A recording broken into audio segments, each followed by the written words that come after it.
3, 2, 1, start. So yeah, hello and good evening also from my side. My name is Jens and I'm a polymer chemist. And as a polymer chemist, it is my job to make plastics. Plastics is something all of you know. For example, when you do your shopping, you pack all your food into your shopping bag, and then you take it home or give it. Problem is, you then at some point don't really use it as such anymore. You dispose of it, and then there is a problem because then this bag becomes a part of plastic waste, and plastic waste can become part of the food chain itself. And if plastic waste becomes food, then you do have the problem. Well, the little birds like this one here actually eat it and they die from it. So you see, we have a huge problem with plastic waste there, and many people know that. So associated with the problem with plastic waste, we have a problem with the reputation of plastic. So I'm here tonight to tell you that we can actually also do good things with plastic.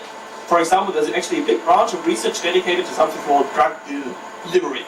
And well, just to be clear here, drug being a legal thing, not something like LSD, cocaine, or crystal meth.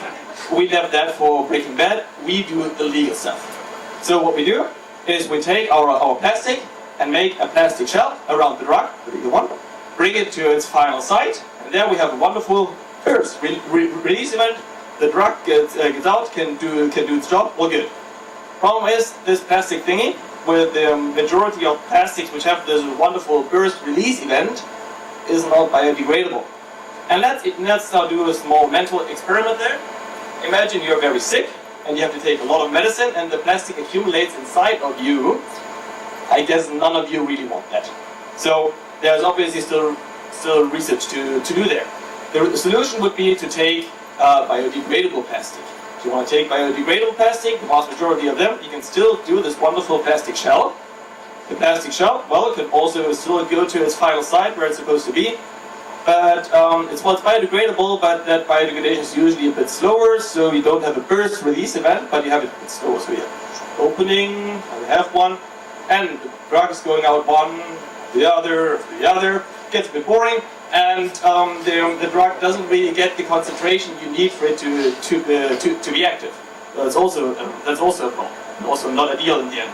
So what I'm working on is a new way to make plastic, and with that new way we can actually now combine these two things, and we actually shown that we can do that. So we can make the plastic shell, have this wonderful burst release event, the plastic releases all the medicine, and the plastic is now biodegradable. So now it's getting smaller until it's gone, resolved by the body, and we've even shown that it's biocompatible, so it's not toxic. So we're on a really good track there. And with this, I hope that I convinced you that plastics is not all evil, and also us polymer chemists try to make the world a better place. Thank you.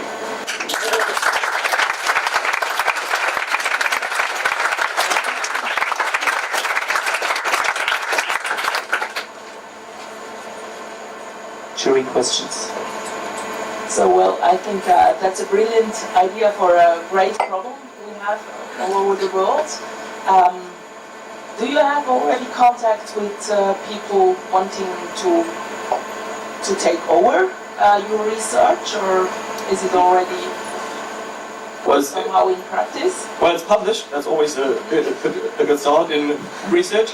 Well, it is. I mean, there is always the paper that makes its way through journals.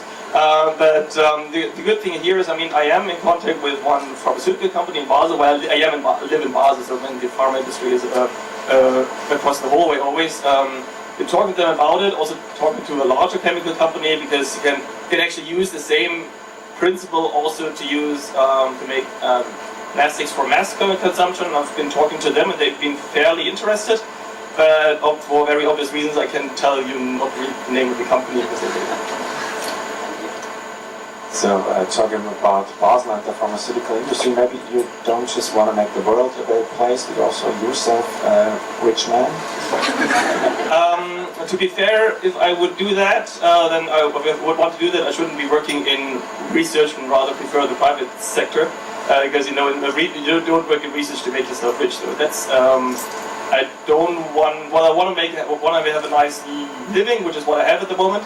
But I don't have the intention of becoming ultimately rich, because if people pay a lot of money for this, then it becomes more expensive for the end consumer, and then less people can actually use it, can actually benefit from it.